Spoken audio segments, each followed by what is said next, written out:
Assalamu alaikum, मैं हूँ Hina Aijaz. Welcome to Weekend with Hina. I have a very interesting guest today क्योंकि उनका ताल्लुक है जर्मनी से. जर्मनी से वो आई तकरीबन लगभग साल हो गया है. क्या कर रही हैं इधर? खैर वो जर्मन एम्बेसी से मुंसलिक हैं. काम उनका क्या है कि जर्मनी और पाकिस्तान के कल्चरल टाइज को बेहतर बनाना. इस लिहाज से काफ़ी इनका ट्रैवल भी हो जाता है पाकिस्तान में. बहुत मुख्तलिफ सेक्टर्स में लोगों से मुलाकात होती है, चाहे वो मीडिया के लोग हों, चाहे वो आर्ट एंड कल्चर से मुंसलिक हों और बहुत सारे लोग. So I am sure she has a lot of experiences to share and lots of stories to share. So let's find out more about Dorika today.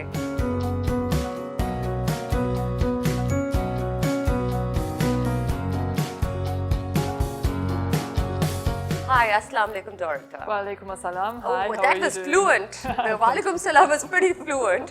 So you've grasped a lot of our culture, I'd say. Is that true?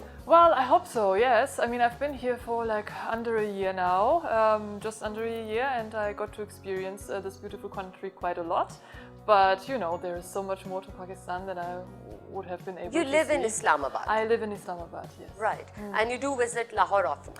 Yes, as often as I can, to be honest, because, you know, Islamabad is a great place to be, but Lahore is something else. So, Dorita, just to explain our audience the nature of your work, I gave an intro. It was in Urdu. I'm sure you did catch a few words. Yes. That you're here to establish better cultural ties between Germany and Pakistan. Is that correct? Yes, yes. So how are you carrying out that task?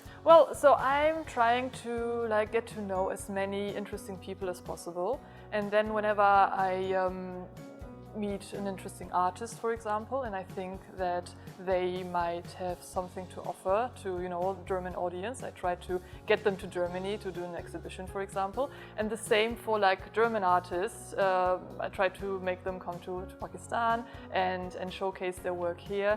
Same goes for musicians, same goes for students, because of course, you know, students are our future. So when they can just go abroad for a while and experience a different culture, I think this is always a win. So Pakistani art is obviously quite different. If you talk about traditional Pakistani art, of course we have contemporary artists, we have modern artists.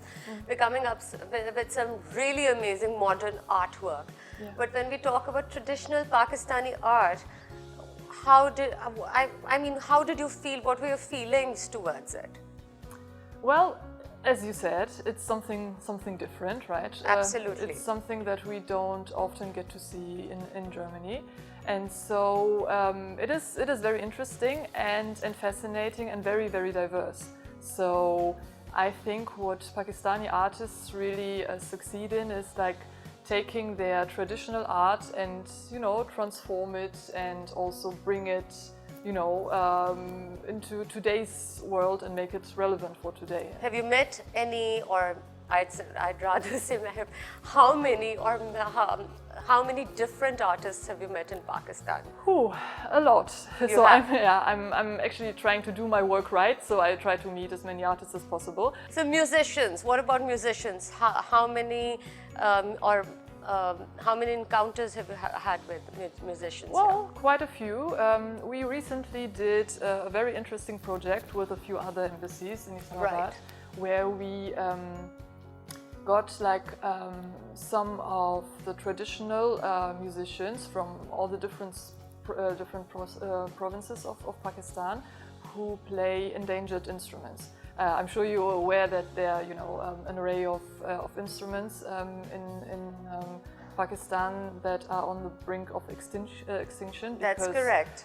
There aren't, you know, young people playing them anymore. So we wanted to showcase that, and so we got a few of these musicians with the instruments.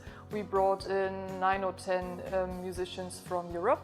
And then they did collaborated? Yes, they collaborated for a week. They did like a residency, and the end of which there were a few concerts, and that took place in Islamabad, but also in Lahore. Dorinka, that's fabulous Yes, work. and it was great. It was a great experience. So is there going to be a part 2 to that? Yes, in November we are trying to set up a music festival in November, and Here in Pakistan? Here in Pakistan, yes, it's going to be in Islamabad probably, and then yeah, we will do it again and on a bigger scale, because of course you have to start small, right, and then you Naturally. can, But Dorinka, do you plan to take the Pakistani musicians to Germany to showcase their art and talent there? Absolutely, yes, I would love to do that. I know that the Pakistani embassy in Berlin is quite active in that field, but of course we can collaborate with them and yes. Because it would be great exposure for traditional artists here. Yes, I absolutely agree. Yes. Right. So what form of Pakistani music fascinates you? Well, I like the traditional form. Whenever you get something to like translate it into today's world, right? So like take the Qawwali for example. I'm a big fan of Qawwali. Sufi, Yes. Qawwali. I love going to weddings whenever there is, So you have attended a few? Yes, I have attended a few. I was lucky enough to be able to do that. How was that experience? Oh, fascinating. I don't know if you've Aren't ever they been... larger than life? They are. I don't know if you've ever been to a German wedding. These are very sober events, right? They are small scale, they are a bit boring. You know, somehow us people from the East, when we attend weddings in the West, they are fascinating for us because of the simplicity. We're drawn towards that because we see so over-the-top weddings here. Yes. That we're drawn towards simplicity. So, you know, vice versa. This attracts you, that attracts us. No, okay, no, I get what you're saying. Yeah. No, but over here you're quite right. They are larger than life, especially Yeah. for someone like me, a foreigner who, you know, hasn't grown up with Did that. you get a warm welcome at the wedding? Oh, very much so, yes. No, I really enjoyed that. Yeah, so there was a Qawwali, for example, and I really like that. And I also once attended a Qawwali that had like modern elements. So I really loved like the collaboration of you know, traditional music and then also some contemporary.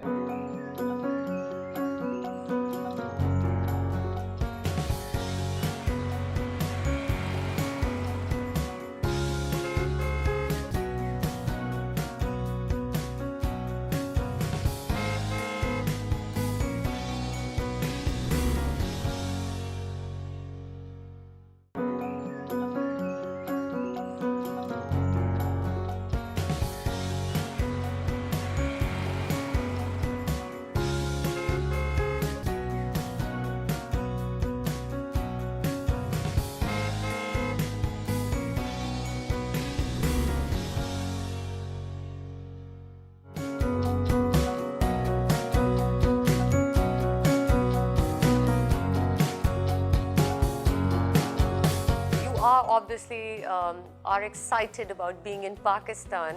You have an interesting job, but yes, it's tough at times to break a cultural barrier, language barrier, and many other barriers. Of course, this is an alien nation to you, but I see you've settled in well.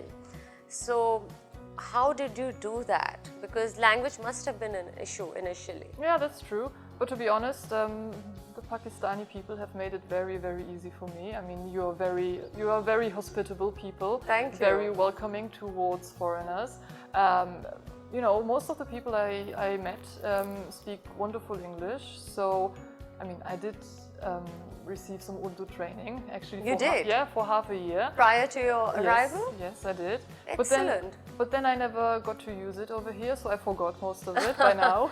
But your salam was quite clear. Well, thank you. Yeah, Very nice. Yeah, thanks. Yeah, that's what's left, right, of my training. But the other stuff is gone, unfortunately. So what brief did you get on Pakistan before your arrival? Oh well, I read up on it quite a bit. You know, in Germany, what we learn about Pakistan is mostly, you know, political in nature. But living here, politics is not everything, right? Your day-to-day is much more defined by other things.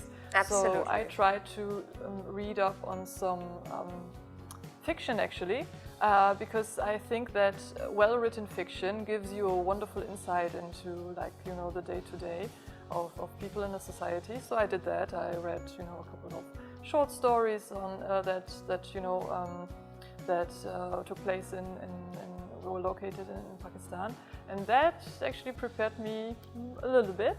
And then what I was really looking forward to was like the cultural shock. So I actually did not prepare too much because I wanted to like experience being like immersed in the culture. So how shocking was the shock? Yeah, not much, to be honest. No. No, because as I said, Pakistani people were very, very hospitable to me from the start, so they made settling in for me really easy. And then, of course, Islamabad is a bubble in a way. There are many, many foreigners. So many diplomats there. Many diplomats, yes, and other expats. So yes, the cultural shock was not as great as I had hoped. Right. So you'd say you have a happy and a comfortable life in Pakistan, and you're meeting people from different genres of life. Yes, very much. And that's exciting. It is very exciting. It's exactly what I signed up for. Right. So yes, I'm very happy that. So this is which happening.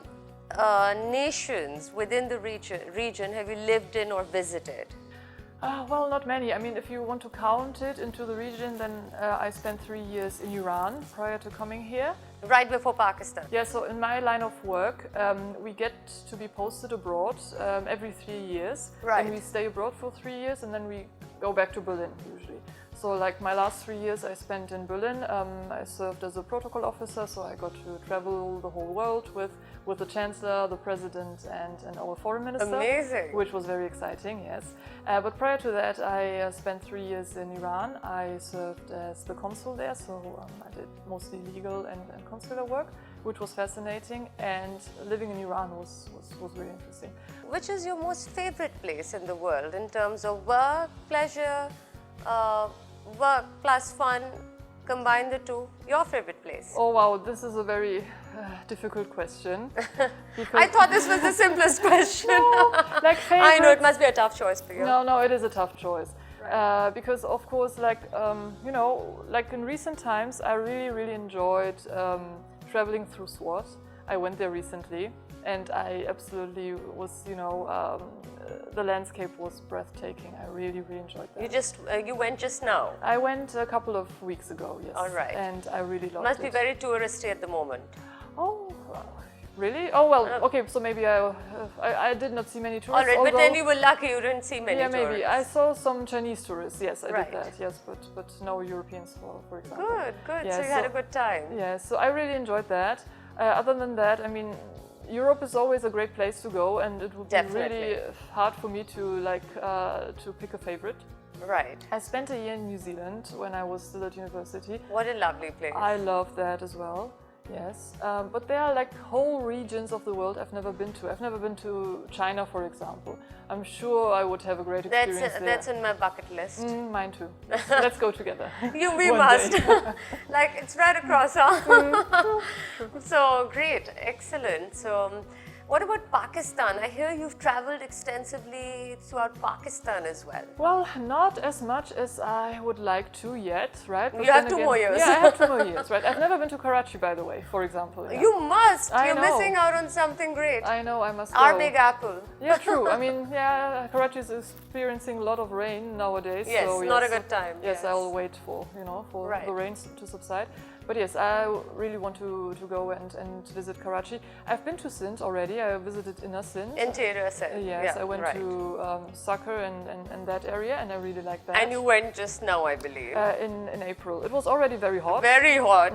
Yes, but I really enjoyed it. And that was just a trip, you know, for pure pleasure. So that was great. I didn't have to do any work there. You know, every foreigner or tourist traveling to Pakistan, whenever I talk to them, there's one thing I hear. Obviously, I am from Pakistan, so I probably, you know, we at times take it for granted. But what I hear is that people love the hospitality here. Even if you go to the smallest village or town, or even to a big city, the hospitality is great towards tourists. Yes. Would you agree with me? Yes, absolutely. Absolutely, especially coming from such a sober and, you know, rational place like Germany. We are not big on hospitality, I must say. Really? Hospitality for us is offering someone a glass of water, right? hospitality over here is something entirely different. So yes, I am very impressed by the hospitality I received and feel very, very humbled by it. So I'm sure you've been offered lots and lots of food and things like that when you've been traveling to these places like interior Sindh and Khyber Pakhtunkhwa. Is that correct? Yes, that's absolutely right. You didn't gain any weight, let me tell you. No. I was just going to say every time I travel, I gain a few kilos because you get Well, you fed a look lot. good, so it's fine. So, what about now? You see, these are different flavors that you experience throughout Pakistan. Khyber Pakhtunkhwa is totally different. Punjab is different. Lahore is the cultural hub, and then you come towards Sindh. You haven't had the opportunity to visit Karachi, but I'm sure you will. But interior Sindh is has another flavor to it altogether. Oh yes. Did you see those differences? The languages, language within language, sub-language, regional languages. Of course, the sounds are different, right? But since I'm not an expert, I don't speak the different But you did languages. observe that difference. Yes. I mean, yes, of course. And the lifestyles. Yes, the lifestyles, and yes, of course, and of course, food is a bit different as well, right? Yes. I mean, every region has their speciality. Architecture is also a bit different, right? So yeah, there are differences. But of course, I mean, Pakistan is a huge country, so and it is a very diverse place, which is something that really fascinates me here. The sheer diversity.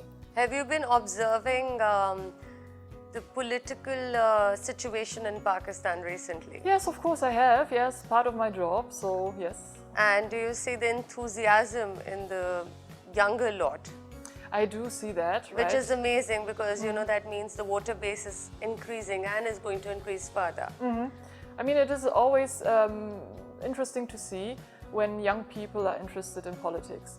This is something that we in Europe don't experience that much, Right. but over here people are really excited about, You've seen politics, the political which is- heat and you've seen the enthusiasm, especially in the younger generation. Well, of course, everybody, it's all across, but specifically in the younger generation. Isn't that amazing? Yes, it is amazing, and I think, it should make us very hopeful for the future. Absolutely. Because if you have and also Pakistan is a very, very young society, Yeah. right?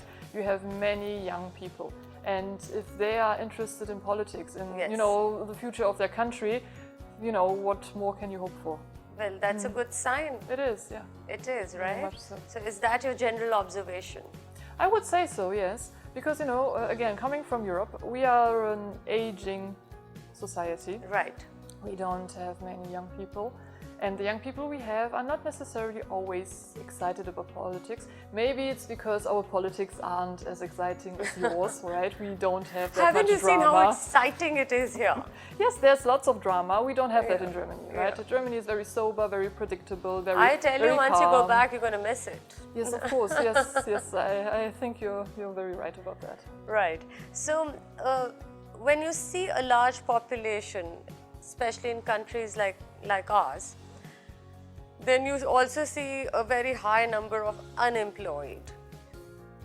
Then that is naturally, that's naturally because there are lesser jobs, a larger population. The Human Development Index is something that hasn't been really been worked upon. So, what's your general observation on that? What should be done? Well, of course, people should get a perspective, and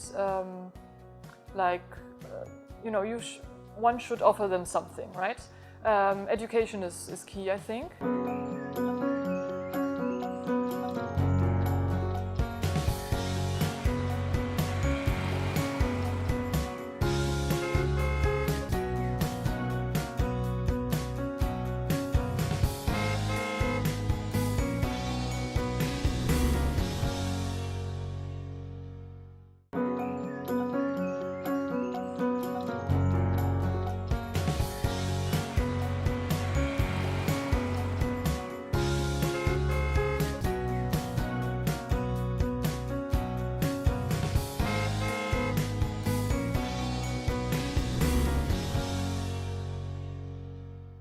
Your job primarily is also to strengthen cultural ties between the two nations, and because of the nature of your job, you have come across people who can be self-employed, musicians, artists. So they're not being empowered enough at the moment. That's my question or rather observation at the same time. So your observation is that artists and other self-employed people are not No, being they can empowered be enough? they can be generating income themselves. They Right. can be self-sufficient. They can be self-employed, but they're not being given the forum, Right. right? Yes. Opportunities rather are lacking. Opportunities. Yes, of course. No, you need to have opportunities to make the most of of your life and of your trade. I absolutely agree. Right. For example, you set up that music festival for artists in Pakistan, traditional artists, and then some artists from Germany flew in, correct? Yes, And they yes, we did that. collaborated. So that was an excellent platform for them. So there has to be more opportunity for them. I absolutely agree. I mean, we're really trying to make our part, right? To do our part Absolutely, with that, yes. and I'm looking forward to doing more of this. And I know that other embassies are as well. So They are. yes. They are making an effort. Yeah. But we definitely need to do more on the domestic front to support our culture, our artists, our musicians, our painters, everybody. Well, that's on a serious note. I think we're getting to serious, Dorita. So tell me, Dorita, what do you enjoy eating the most here? Chana chaat. You do? By the Yes. way, that's my favorite too. Already, yes. No, I love chickpeas. I mean, I know you can't say that too loudly in this meat-loving country, but Yes, I'm not. yes. I'm not big on meat, so but you need to get your protein from somewhere, right? Yes. So yeah, so I love chickpeas. I love chana chaat, and It's amazing, and I right? have not experienced that dish anywhere else in the world. I think it's very, very special to. It's you know, energy. It gives you energy, the It right does, amount yes. of nutrition required, and Yeah. you're good to go, right? Yes, yes. But by the way, when you go to Karachi, there's chana chaat. You have to try in Karachi as well Of because course, I will. I will. it's amazing there. No, I already heard that Karachi seems to be like the foodie capital of No, the this chana country. chaat because of the Hyderabadi influence. Okay. They're really good with it. Yeah, I'm looking forward to trying it. So have you been to the food street in Lahore? Yes, I have. Yes, I've been to Lahore. I think 5 or 6 times now. Every time I come, I go to the food street and I sample something new, a new dish. You do? Yes, I do. Does it get very spicy for you? I love spicy food. I don't have a problem with that, luckily, because good. otherwise, I would be starving probably. Good. You're really breaking the culture in that area. Excellent, Dorotha. So, Dorotha, tell me about your career path. How did you end up doing what you're doing? Oh yeah, that's a good question. So I think I knew that I wanted to become a diplomat ever since I was about 14, maybe. And How did well- that happen? Because for a 14-year-old, that's some serious thought and Yeah, thinking. yeah, maybe. I mean, I grew up in a very rural, small city. It was a bit boring. I mean, it was very safe and secure, and my parents were happy to just let me, roam about because nothing bad would happen to me. But then, of course, also nothing exciting happened to me. So I knew that I wanted to travel, wanted to go abroad, wanted to, experience something exciting. And so I was looking for, a career path that would take me there. And I was always also interested, like in politics and in general, like topics of society, and I also always wanted to become a lawyer because I don't actually know why, but there was something about law that always fascinated You me. were ambitious, daughter, right? Well, I don't know. You wanted adventure in your life. Yes, I wanted adventure. That's true. How much of your dream has been fulfilled? Oh, I would say like 80% maybe. Good. Yeah, I wouldn't say 100% because then I could retire right away. So then, right? how did you get this opportunity? Well, I mean, let's talk about your career path. 14 years old, yes. you think this is what you're going to do, you want to travel the world, you want to become a lawyer as well. So how did you want to achieve your dream? Well, I went on to study law. I went to a town to study which was as far away from where I grew up as I could get, just to get independent. In Germany, usually people move out of their parents' place when they're 19. I know this is very different from how it works over here. So when I was 19, I moved like 500 kilometers to the south, went to law school, graduated from law school, then went abroad for a couple of years, and then I joined the Foreign Service. Comfortably achieve your dream? Well, Would that be correct? Well, of course it was a struggle at There were times. challenges, right? Of course, I We'd mean, like to hear about it. I mean, nothing worthwhile is ever easy, most of the time. That is true. Yeah. So yes, I mean, yeah, there were challenges. Getting into foreign service in Germany is not easy. I know that it's not easy over here either. That's so correct. It's a very competitive environment. Right. But I mean, it was also fun to prepare for the different assessment centers that I had to go through. And yes, and I was lucky enough to, to succeed. Your family must be proud of your daughter. Well, I certainly hope so. Sometimes they are worried. So I remember Naturally. I remember when I told them I'm going to Iran, they wouldn't. You should hear send of them it. fun pictures from here. Yes, of course, I do that all the time. Yes. No, so they are way less worried about me being in Pakistan than they were about me being in Iran. I think they got used to me going to exotic places. So you've got a handful experience now. And where do you see yourself 5 years from now, Dorita? Well, 5 years from now, I'll probably be back in Berlin. And hopefully I'll get to do a fun job, not a desk job. I'm not good at desk jobs. Any ambitions to join politics? Not really, no, not really. Yeah, in order to be good at politics, you need to be popular with people, right? You need to care about what people think of you, and I'm way too straightforward for that. So, well, yeah. you never know. What if you change your mind? So Yeah. time's going to tell that. For now, at least you're enjoying your life. You're working hard. You have a great opportunity to explore the world, and you are fulfilling and living your dream. I am, yes. I'm a very lucky girl, yes. Yes, but you worked hard for it. People watching this must remember that you have to work hard for it. It's never so easy as it may sound. There are plenty of challenges on the path to achieving your dreams or desires or goals. Yes, I agree, but also challenges are the thing that make life more interesting and more exciting, right? I mean, how boring would a life be if nothing challenging I know, were but there ever are to some happen people. to you? Dorita, thank you so much. It's been wonderful talking to you. Time just flew by, and I wish you all the best. And I hope the next 2 years for Pakistan are again more of a learning experience for you. You've learned so much so far since last year. And the next 2 years are even better. Inshallah. And you take back great memories from our country. Thank you very much. Thank you very much for having me. Bahut shukriya.